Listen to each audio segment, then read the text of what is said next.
Voltamos com o programa Questão de Ordem. Hoje estou recebendo aqui o deputado federal do PMDB, aqui da bancada do Ceará, Danilo Forte, que está no seu segundo mandato como deputado federal. Ele integra a Comissão Especial da Reforma Política. A comissão esteve hoje aqui na Assembleia com o deputado Danilo, com vários deputados federais e com o relator da comissão, o deputado federal Marcelo de Castro, que é do PMDB do Piauí, que deu um show aqui no plenário, não é, de conhecimento, de profundidade, não é? Explicou didaticamente os diversos pontos da reforma política. Quem acompanhou teve uma grande, eu reputo como um grande momento de educação política hoje aqui no plenário da Assembleia, que teve transmissão da TV Assembleia e também da FM da Assembleia Legislativa. Bom, deputado Danilo, deixando um pouco de lado da reforma política, que vamos torcer para que as coisas se encaminhem dentro dessas projeções, que até o meio do ano se vote pelo menos a grande parte dos temas, para que isso já entre em vigor nas próximas eleições para prefeito.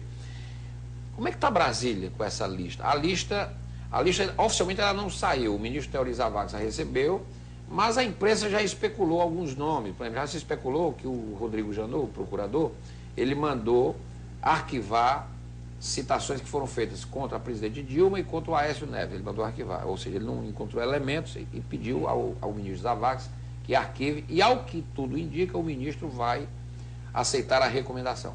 E aí estão citando outros nomes aí que estão aparecendo, embora oficialmente a lista, e é bom que se diga, é uma lista de pessoas que serão alvo ainda de inquéritos. Portanto, ninguém é réu, confesso, ninguém é condenado, não se pode imputar as pessoas que vão aparecer na lista como culpadas por algo, porque ainda vai ter uma investigação, é preciso ter muito cuidado.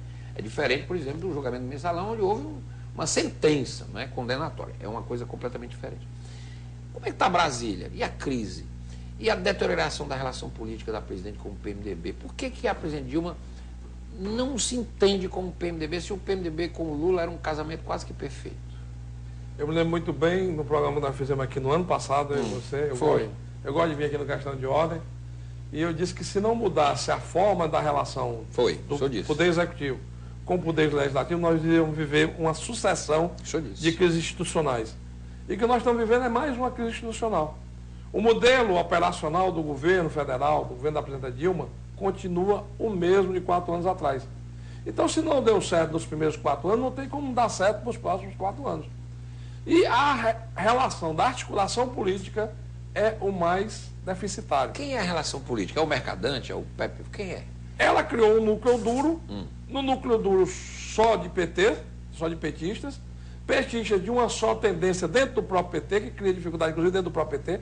Tanto é que tem setor do PT que também não estão aceitando o ajuste fiscal, né, que é da democracia socialista, que tem mais força no Rio Grande do Sul, e isolou dentro do PT o campo majoritário, que é o do Lula, que é o representado pelo presidente Lula, e isolou os partidos da base aliada como se fossem partidos satélites obrigados a só um só comando. A política ela não é feita como uma organização militar, a hierarquia. A política ela é feita com base no diálogo, na compreensão da relação entre os entes políticos e o público e a sociedade como um todo. E no momento em que, na política, você não consegue resolver os problemas, as crises se aprofundam.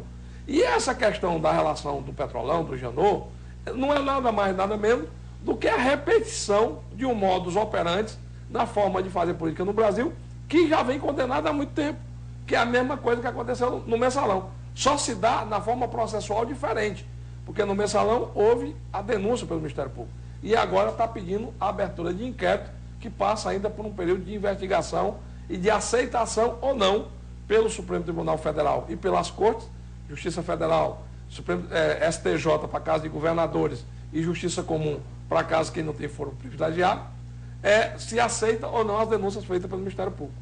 Então eu acho que isso é lamentável. A sociedade brasileira está perplexa, os números são números gigantescos, só um diretor da Petrobras, um chefe de departamento da Petrobras, de terceiro escalão, propôs na delação premiada devolver aos cofres públicos 275 milhões de reais, coisa em torno de 100 milhões de dólares. Quer dizer, se um terceiro escalão chega a esse volume, você imagina quem está acima desses escalões na hierarquia da instituição. A empresa é nossa, é minha, é sua, é do povo brasileiro.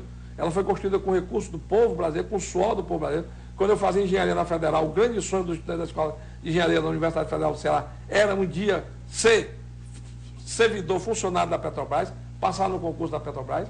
Chegou a ser a maior quinta empresa petrolífera do mundo e hoje é a empresa mais endividada das petrolíferas no mundo inteiro, devendo mais de 360 bilhões de reais. Aliás, a Petrobras, deputado, num ranking que saiu aí na imprensa, ela hoje perde de algumas petroleiras completamente desconhecidas. Ninguém sabe nem de onde.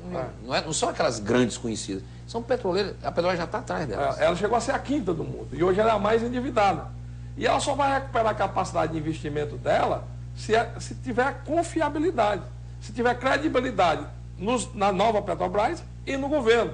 Então o governo tem que fazer uma limpa geral na Petrobras, tirar todos os supervisores, diretores, feito, né? Todos esses que têm o seu nome envolvidos com esses ex-diretores, que participaram de alguma forma de algum tipo de operação. Não é criminalizar todo mundo, porque tem muita gente honesta, muita gente correta.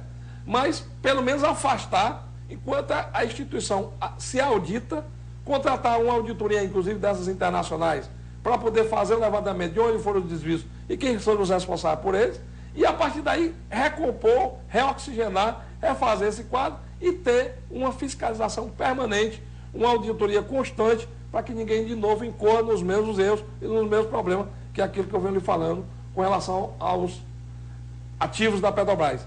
E na política, a gente também fazer com que o governo entenda que o governo tem que ter a sua porção, o seu papel de sacrifício. Eu não posso exigir um ajuste do trabalhador, do aposentado, um sacrifício do empresário para pagar mais imposto, se eu, que sou governo, não dou um exemplo dentro do próprio governo, que é totalmente anacrônico, inchado. Eu já disse, inclusive, isso aqui no seu programa. O Brasil não comporta 39 ministérios. Nós Podia ter diminuído pelo menos pela metade. Na área de transporte são 5 ministérios, um batendo cabeça com o outro. Na área social são 5 ministérios, batendo cabeça com o outro. Na produção de alimentos são 4 ministérios, batendo cabeça com o outro. Vamos harmonizar isso, vamos diminuir o tamanho dos ministérios. Brasília tem 23 mil cargos comissionados. 23 mil cargos comissionados à disposição da vontade do presidente da República. Nos Estados Unidos, que é a maior nação do mundo, tem 3.600. O Barack Obama só nomeia 3.600. O Barack Obama só nomeia 3.600. Aqui no Brasil se nomeia 23 mil. Quer dizer, isso está errado. Tem que cortar pelo menos a metade disso aí. E aí você passa para a população uma seriedade, um compromisso, né? Em que você quer realmente fazer uma administração diferente. E aprofundar no diálogo, porque foi prometido, logo depois da eleição, que se construiria uma nova base com base no diálogo. Inclusive eu apostei nisso, tive com o presidente Michel Temer, passou a eleição, vamos conversar, vamos ver como é que constrói uma nova governabilidade. Mas o modus operandi do governo continuou o mesmo.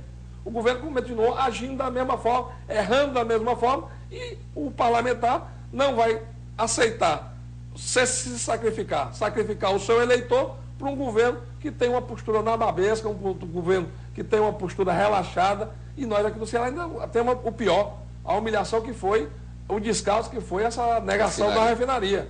Né? Eu, inclusive, fiz um levantamento, nos últimos 10 anos, o consumo de gasolina e diesel no Nordeste duplicou.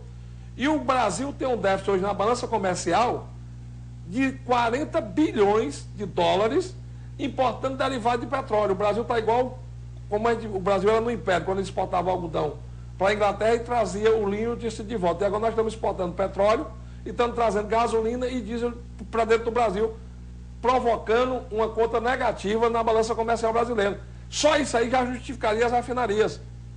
E não é porque houve desvio em Pernambuco, houve desvio no Rio de Janeiro, no Compete, que obrigatoriamente vai ter desvio aqui no Ceará ou no Maranhão. Pelo contrário, o que precisa é fiscalizar. O que não pode mais é o Brasil comprar uma refinaria passadina nos Estados Unidos por 1 bilhão e 100 milhões de dólares, quando ela vale 200. Então, isso é que está errado. É isso que precisa ser auditado. E os responsáveis precisam ser punidos. Porque enquanto eles não forem punidos, dificilmente o governo terá credibilidade para retomar os investimentos a nível da confiabilidade do Brasil e na Petrobras, inclusive, que já perdeu até o investimento grade, que é exatamente o que analisa as agências de investimento dos Estados Unidos para poder dizer para os americanos investirem ou não. É outra coisa também que me preocupa muito, é essa ação que está lá nos Estados Unidos.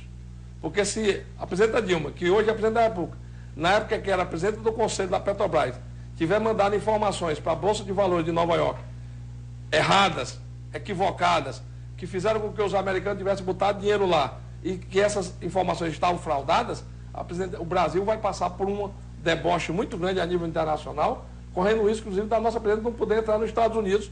Por quê? Porque vai estar condenada lá. Então, eu acho que isso criará, com certeza, um desconforto muito grande, até para a relação de nações amigas como o Brasil e os Estados Unidos.